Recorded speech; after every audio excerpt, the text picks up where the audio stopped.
Jesus, Jesus, oorstroom my met liefde, dat ek mag lewe, om net soos U te wees.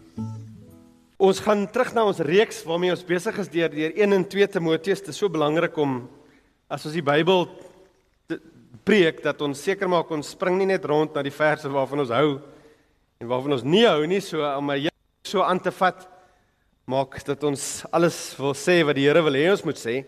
Ons is besig in 1 Timoteus in hoofstuk 3 om te kyk na die vereistes vir 'n ouderling.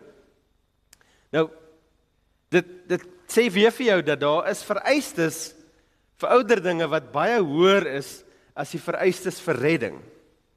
Vir redding kom ons na die Here toe en die vereiste is, ek moet in bekering kom, in nederigheid en vra dat my sondes vergewe word en glo in Jesus. Daar's niks van my goedheid en wat ek al bereik het in die lewe wat 'n verskil maak nie. Maar as jy by ouderling kom, dan is daai verwagting dat hierdie is iemand wat al 'n pad met die Here gestap het, sodat sekere veranderinge al begin het. Daar's sekere dinge wat ouderlinge moet reeds bemeester het deur die krag van die Heilige Gees, waarmee ander mense wat gered is dalk nog 'n pad stap mee. En so die eerste toepassing is ouderlinge, maar dit is natuurlik nie net ouderlinge nie. Hier is 'n baie goeie beskrywing van 'n heilige lewe. So veral as jy 'n man is, want die vrouens het Spreuke 31 vir hulle, ons het 1 Timoteus 3. Hoe lyk 'n goddelike man? Hoe lyk iemand wat die Here sê, dis die werk wat ek in iemand wil doen? Maar dis ook op toepassing van enige leier, man en vrou wat 'n leiersposisie iewers in die wêreld beklee, en om te sê, hoe lyk 'n goeie leier? En dan nog meer as dit, soos ek gesê, dit is eienskappe waarna, om die meeste van hierdie eienskappe, nie almal in die lys nie, maar die meeste daarvan is dinge waarna alle Christene moet streef, waarheen alle Christene moet werk. So daar's bitter min mense, indien enige hierso, waarop hierdie lys nie van toepassing is nie. Nou, 2 weke terug het ons bietjie van 'n pause gevat op hierdie lys waardeur ons werk, en ons het na die lewe van Paulus gekyk. Hoekom? Net om ons te herinner, ons is nie besig met 'n self-help projek nie. Hier is nie 'n self van neem hierdie 20 stappe na 'n beter Christelike lewe toe nie. Dis nie waarmee ons besig is nie. Hierdie is die prentjie wat geskep word van lyk iemand wat deur die Gees verander is. En om uit te kom, moet ons soos Paulus 'n pad met die Here stap. Dis die Here wat die veranderinge in ons werk. Dis die Gees wat die veranderinge in ons werk om al hoe meer na die beeld van Christus gelyk te word. So, vandag gaan ons voort. My plan was om die volgende 3 in die lys te doen, maar toe die hele preek klaar is, toe besef ek hierdie gaan nie werk nie. As jy 3 probeer indruk, dan kom jy net by die wat uit. Wat is dit? Wat is dit? Wat is dit? Jy kom nie by die waarom en die hoe uit nie. Waarom is hierdie belangrik en hoe kry ek dit reg? Hoe beweeg ek in die rigting daarvan? So ons is net by 1 vandag. Hierdie gaan 'n lang hoofstuk wees, mense. Okay. Bybelse ouderlingskap, ons gaan vandag kyk net na die idee om eerbied waardig te wees. So ons gaan saam lees. Ek gaan vir Neil vra om te kom lees. Neil, ek weet nie of jy die Bybel het nie, ek het hom uitgedruk, het jy een? Okay. Neil gaan vir ons kom lees. Jy kan jou Bybel oopmaak by 1 Timoteus 3. Ons gaan lees van vers 1 tot vers 7. 1 Timoteus 3 vers 1 tot 7. Die uitspraak is betroubaar. As iemand na amp as opsiener streef, begeer hy 'n goeie taak. 'n Opsiener moet onberispelik wees, 'n man met net 1 vrou, beheerst, verstandig, goed gemaneerd, gasvry en in staat om onderrig te gee. Hy moet nie 'n dronkaard of veglustig wees nie, maar inskikkelik, vredelievend en nie geldgierig nie. Hy moet met volkome waardigheid sy eie huishouding goed bestuur en sy kinders onderdanig hou. Maar as iemand sy eie huishouding nie behoorlik kan bestuur nie, hoe sal hy na die gemeente van God kan omsien? Hy moet nie 'n pasbekeerde wees nie, sodat hy nie verwaand word en in dieselfde oordeel as die duiwel beland nie. Boonop moet hy 'n goeie reputasie onder die mense buite die gemeente hê, sodat hy nie in die skande en in die duivelse stryk beland nie. So die een waarna ons vandag kyk is hierdie ene wat sê goed gemanierd. Dis die Afrikaanse vertaling daarvan. Die Afrikaanse 53 vertaling het gesê fatsoenlik. Nou ek dink die meeste mense wat na 2015 gebore is, het geen idee wat fatsoenlik beteken nie. Dit klink soos om iemand te soen, dis niks daarmee te doen nie. Die Afrikaans 83 vertaling het gesê beskaaf. Nie een van hulle is vir my 'n baie goeie vertaling van die Griekse woord nie. Hierdie vorm van die Griekse woord kom net 2 keer in die Nuwe Testament in die Bybel voor. Al 2 keer in 1 Timoteus. Ons het al reeds met een van hulle te doen gehad in 1 Timoteus 2 vers 9 waar dit gesê het: "So ook moet vroue hulle self versier met behoorlike kleredrag." So dis dieselfde woord, presies dieselfde woord. Behoorlike kleredrag, beskeie en sober, nie met haarvlegsels en goud of parels of duur klere nie. So as jy na die Griekse woord kyk, dit het letterlik te doen met goeie orde. So dit word gebruik om na iemand te verwys dat wanneer jy na hulle lewe kyk, dan sê jy hierdie persoon het hulle lewe in orde. Die Engelse woord in die ESV is respectable. So in Timoteus 1 vers 2 tot 9 verwys dit na 'n dame wie se kleredrag wys dat haar lewe is in orde. Sy trek nie aan vir ander mense se oë nie, sy trek nie aan om enigiets te bewys nie, sy trek nie aan om die uiterlike die belangrikste te maak nie, sy trek aan om te wys my lewe is in orde. Ek weet wie ek is. En so in 1 Timoteus 3 vers 2 weer verwys dit na die lewe van 'n ouderling, waar die lewe wat jy uitleef, as mense na jou kyk, dan sê hulle, hierdie persoon is eerbiedwaardig. En dis 'n beter vertaling, dink ek, vir die woord wat hulle goed gemanierd het. Om te sê, hierdie persoon is eerbiedwaardig. Dit straal uit. Dis iemand wat nie skandalig lewe nie. Dis die teenoorgestelde van eerbiedwaardig. So ja, om eerbiedwaardig te wees, as mense na jou kyk, stem hulle saam, jou lewe is in orde. En ons praat nie van iemand wat net 'n prentjie van jou sien of jou daarvoor staan, iemand wat 'n pad met jou stap, wat jou regtig goed leer ken, en in die proses sê, hierdie persoon het goeie orde in hulle lewe. Dit beteken ook nie uiterlik om fancy aan te trek, die pastoor is eerbiedwaardig, want hy het 'n mooi baadjie aan. Hy het nou net vir ons gesê, het gaan nie oor fancy klere nie. Dit gaan oor wat jy uitstraal as 'n mens. So prakties nou, hoe lyk dit? Hoe lyk dit vir 'n Christen om eerbiedwaardig te wees? Dit beteken dat 'n Christen is altyd 'n pluggie wat nooit rebelleer nie en wat nooit die boot skud nie, want ons wil nie iemand kwaad maak nie, almal en sê hierdie persoon se lewe is reg. Nee, die beste voorbeeld wat ons het van iemand wat eerbiedwaardig lewe is Jesus. Hy was altyd eerbiedwaardig. Beteken dat hy skaam was en nooit mense gekonfronteer het nie? Glad nie. Hy het tafels omgegooi. Hy het mense met 'n sweep uitgejaag. Nou dink gou vir 'n oomblik, as jy nou daar gestaan het en jy het gesien wat Jesus daar doen. Jy's nie een van die ouens wat skuldig is nie. Jy staan nou maar net toevallig daar in die tempel en jy sien Jesus kom hier in en hy maak 'n sweep en hy jaag die mense uit. Gaan jou gevolgtrekking wees, hierdie persoon dien respek af. Dit gaan as jy besef waarom Jesus dit doen. Wow. Jesus het soveel respek vir sy Vader, dat hy nie hierdie duld nie. Jesus dwing respek af vir sy Vader, deur van hierdie dinge ontslae te raak. Dit was 'n respekvolle optrede vanweë sy groot respek vir sy Vader. So, om respekvol te wees, met ander woorde, om eerbiedwaardig te wees, is om dapper te wees en op te staan vir wat reg is.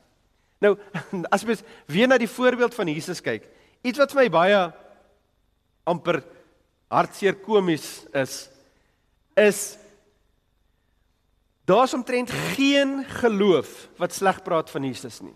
Het jy dit geweet? Ons praat nie van moderne mense, ateïste wat baie stories het nie. As jy teruggaan in die geskiedenis, daar's omtrent geen geloof wat sleg praat van Jesus nie. Vir Islam 'n diep eer vir Jesus as 'n profeet. In Hindoeïsme sien hulle hom as 'n heilige leermeester, 'n guru. In Boeddhisme is hy gerespekteer as 'n spirituele leermeester. In die Bahá'í geloof is daar groot verering vir Jesus as 'n manifestasie van God. Nou dit is vreemd.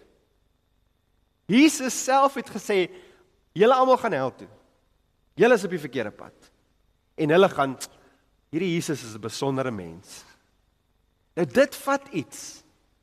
Dit vat iets as jy iemand die waarheid vertel en die waarheid is nie goed vir jou nie, maar hulle kyk nog steeds na jou en hulle kyk nog steeds na jou lewe en hulle eindig met 'n diep respek.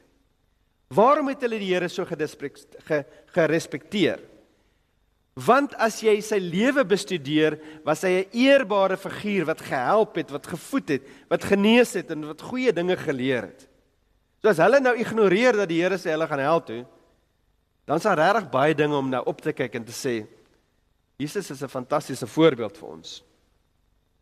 Die ironie is, wie is die enigste mense wat regtig Jesus gehaat het? Was die Joodse leiers. Hulle is die enigste ouens wat regtig 'n probleem met Jesus gehad het. Nie omdat hulle enigiets fout in hom kon vind nie. Dis die ander ironie daarvan. Dis nie asof hulle kan sê, joh, ouens, Jesus het opgedaag en hy maak so droog, kan ons nie net fokus asseblief op hierdie Joodskap wat ons hierso het nie. In Johannes 8 vers 46 kry ons 'n vers waar Jesus opstaan voor al die mense wat hy ken. Geestelike leiers wat hom nou fyn dop gehou het, sy familie, die mense saam met wie hy groot geword het, en hy sê vir hulle, wys julle iets uit wat ek al verkeerd gedoen het. Wat ek gesê het is, wie van julle oortuig my van my sonde? So een van julle, noem een ding wat ek al verkeerd gedoen het. Nou wie van julle kan dit doen?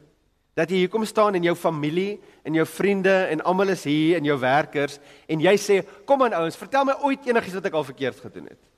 Die hande gaan so gaan, maar Jesus kan voor sy vriende en sy vyande staan en sê, noem een ding wat ek al verkeerd gedoen het, en hulle kan aan niks dink nie. Toe hulle Jesus uiteindelik gevangene neem, nou moet hulle 'n rede hê hoekom ons hom gevange geneem het. En hulle kry nie eers hulle liegstories opgelyn, sodat hulle hom kan vasvat. Want daar's niks wat hulle kon sê, hierdie persoon tree verkeerd op nie. So, vir ons natuurlik is dit wonderlik, dat Jesus sonder sonde was. Dat hy so eerbaar was, want dit beteken dat hy in ons plek kon sterf. Dit is die evangelie, dit is die goeie nuus. Ons verdien om gestraf te word. Niemand wat dink hy is goed genoeg, kan ooit gered wees nie.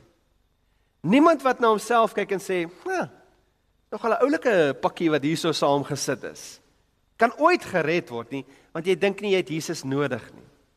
Jesus is net so bly dat ek in sy kerk is. Ag, Here is seker so opgewonde toe hy sien ek kom in sy kerk in, want nou kan hy dinge begin doen en bietjie hierdie dinge begin regruk hierso. Nee. Ons almal kom op ons knieë nederig, gekruip na die Here toe, omdat ons stikkend en gebroken is. Maar die goeie nuus is, hy was perfek. Ons kom in ons gebrokenheid, hy kom in sy perfektheid, en hy sê, wil julle ruil? Ek sal op die kruis gaan sterf vir julle sonde, vir julle stikkendheid. En dan gee ek vir julle my geregtigheid, en julle gee vir my die straf, die groot uitruil transaksie. En soos ek na die Here toe kom in nederigheid, dan kan ek gered word, want hy was perfek. En hy het 'n straf gekry wat hy nie verdien het nie. Christendom gaan nie oor hoe wonderlik ons is nie, dit gaan oor hoe wonderlik Jesus is. En hoe aanvaar ek dit? Ek kom na die Here toe in geloof dat hy sê, dat hy is wie hy sê hy is. Ek glo hy is die Here, ek glo hy het aan die kruis gesterf, ek glo hy het opgestaan. Nou, dis nie net dat ek dit weet dit ook. Ek glo dit. Met ander woorde, ek vertrou my lewe daaraan toe. My lewe word gebou op die feit dat Jesus is my meester, ek is nie my meester nie. Jesus het vir my 'n pad oopgemaak, ek kon nie my eie pad oopmaak nie. Jesus gaan my in die ewigheid uitkry, ek kan myself nie daar uitkry nie. Dit is om my lewe aan die Here toe te vertrou. Dis die evangelie. So wanneer jy na Jesus kyk, en hy het hierdie heeltemal eerbiedwaardige lewe, en dat dit veroorsaak het, dat sommige hom liefgehad het en sommige hom gehaat het, dan is daar 'n baie belangrike les wat ons leer oor eerbiedwaardigheid.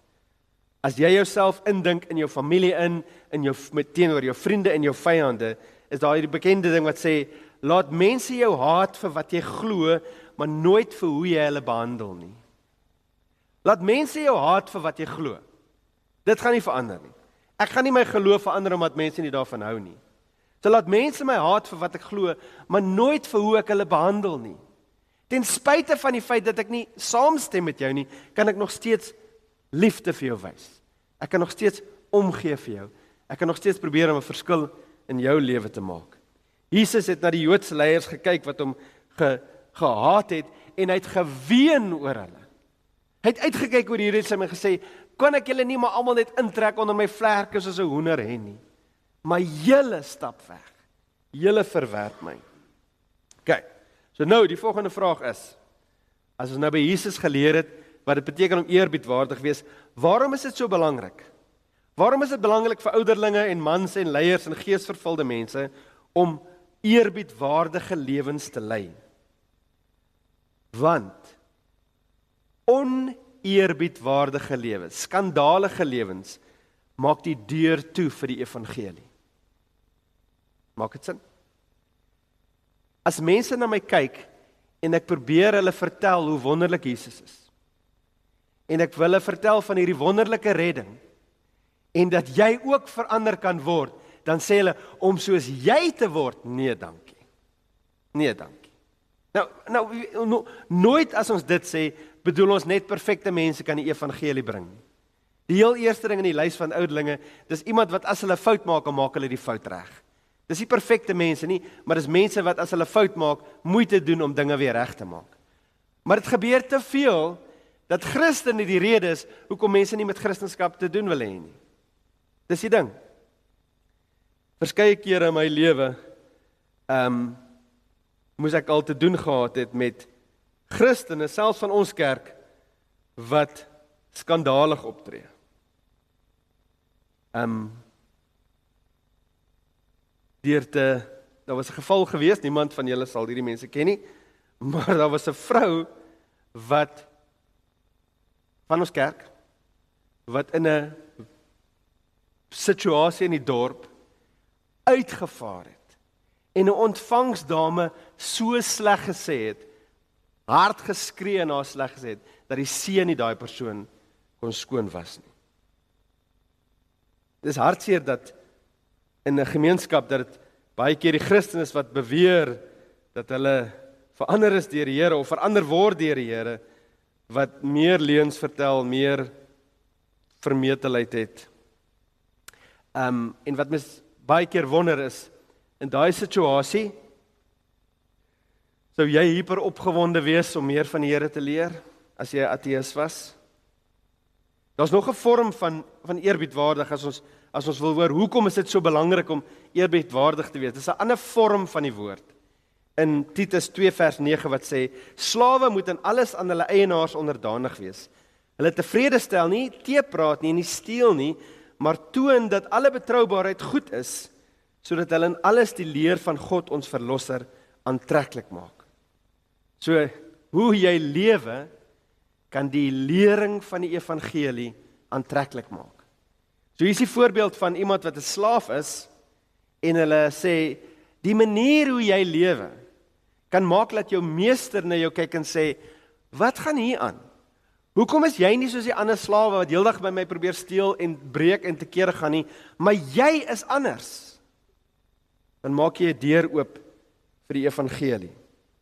Jou eerbiedwaardige lewe versier die evangelie.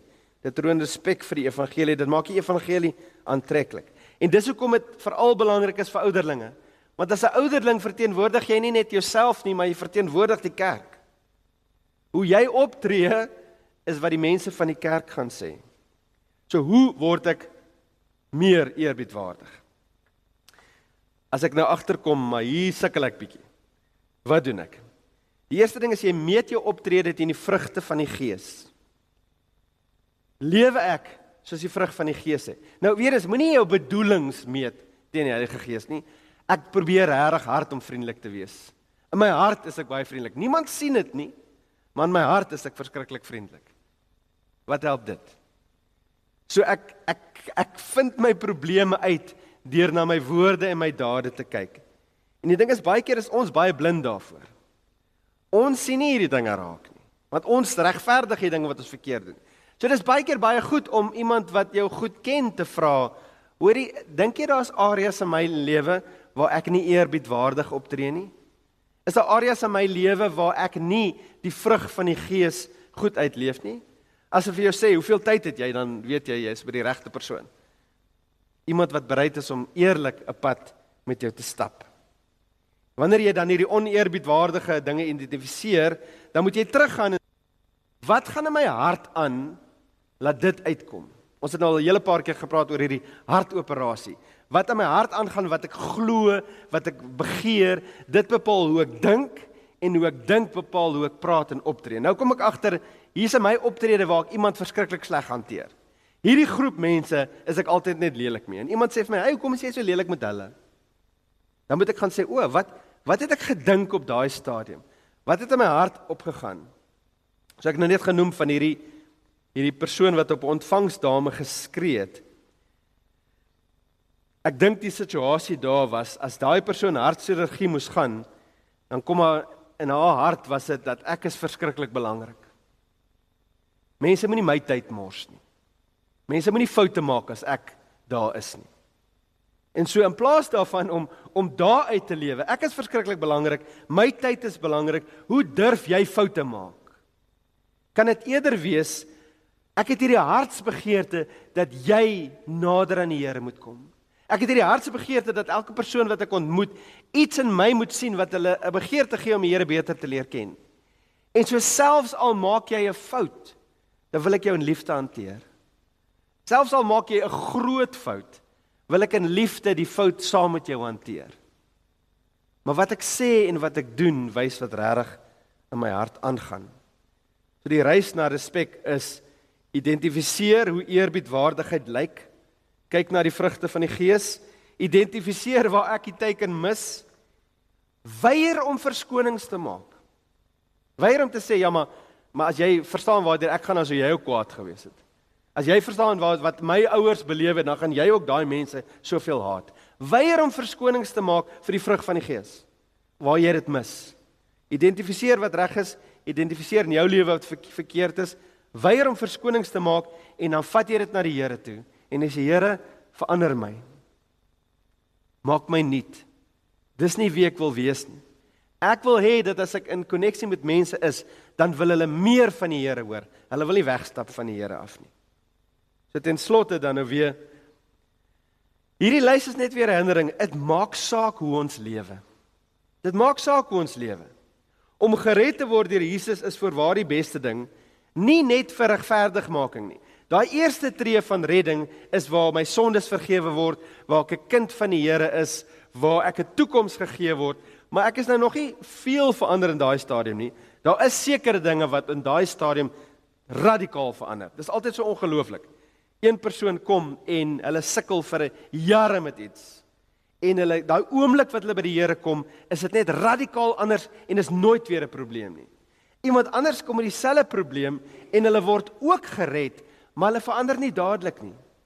Hulle verandering is 'n pad saam met die Here, waar hy oor tyd die verandering in hulle werk. So regverdigmaking is fantasties, maar nog beter om hierdie pad saam met die Here te stap, om al hoe meer aan die beeld van Jesus gelyk te word.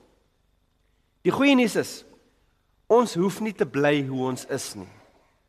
Ons hoef nie te bly hoe ons is nie. Daar's hoop vir verandering in die Here. Dit maak saak hoe ons lewe. Daar's 'n gesegde wat sê, jy's die enigste Bybel wat sommige mense gaan lees. Nou weer is die doel is nie perfeksie nie. Ek kan nie maak asof daar nie foute is nie. Maar ons doel is om te wys hoe lyk iemand wat konstant deur die Here verander word, wat eerlik is oor ons foute, wat regmaak as ons verkeerd doen, maar dat mense na ons kyk en sê, jy het iets wat ek wil hê. Daar's soveel verse wat sê, die liefde wat ons vir mekaar het, gaan vir die mense wys, ons is regtig die Here se kinders. Daar's verse wat sê, mense moet na jou toe kom en sê, hoekom het jy hoop? Lees jy nie dieselfde koerant as ek nie? Kyk jy nie dieselfde nuus as ek nie? Hoekom lewe jy met hoop? Dan sê jy, want my Here is groter as hierdie ding. Dit maak saak hoe ons lewe. So wat doen ons? Wat doen ons as ons sukkel? Ons kyk na die een wat nooit sukkel nie. Ons gaan na die een toe wat altyd perfek is. En in sy liefde en sy genade gryp ons vas aan hom vir vergifnis, vir reining en vir genade. Dit maak saak hoe ons lewe. Want ons lewe kan die deur toemaak vir die evangelie. Daar's 'n rede hoekom evangelisasie werk baie keer meer vrug afgee in plekke waar die evangelie nooit gepreek is nie, as in lande waar die evangelie al vir dekades is nie. Want die mense wat nog nooit gehoor het nie, is opgewonde oor wat beloof word. Die mense wat vals Christene om hulle het, is nie so opgewonde nie. Dit maak saak hoe ons lewe. Dit maak saak dat ons eerbiedwaardige lewens lewe, waarna ons na perfeksie streef. Ons gaan nooit perfeksie bereik nie, dit kom eendag. Maar ons moet daarna streef, in die krag van die Gees. Maar dit maak saak hoe ons lewe. Kom ons bid saam.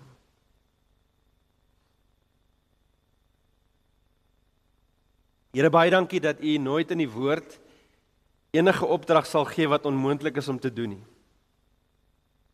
Partykeer klink dit moeilik. Maar Here, dankie dat U Gees in die woord in ons werk om ons op 'n manier te verander wat ons nooit sou verwag het nie. Here, ek wil vra dat U ons sal help hierdie week dan om eerlik na ons lewens te kyk en om te sê, as ander mense hierna kyk, wat sien hulle? As ander mense die woorde hoor wat ek spreek, wat dink hulle? As ander mense kyk hoe ek ander mense hanteer, hoe dink hulle oor die evangelie? Here, dankie dat U ons op 'n pad vat waar ons verander word, waar ons groei in heiligheid en in die vrug van die Gees in ons groei. Here, help ons om daai hartswerk te doen, dat ons nie onsself so hoog ag en neerkyk op almal om ons nie, maar dat ons in nederigheid 'n verskil vir die koninkryk maak. Die manier waarmee ons met mense praat, waar ons oor mense dink, hoe ons mense hanteer, wys dat ons 'n koning het wat ons goed hanteer het, toe ons dit nie verdien het nie. Here, dankie dat U daardie goeie koning is. Ons bid dit alles in die wonderlike naam van Jesus. Amen. Jesús, Jesús, oorstroom my met liefde, dat ek mag lewe, om net soos U te wees.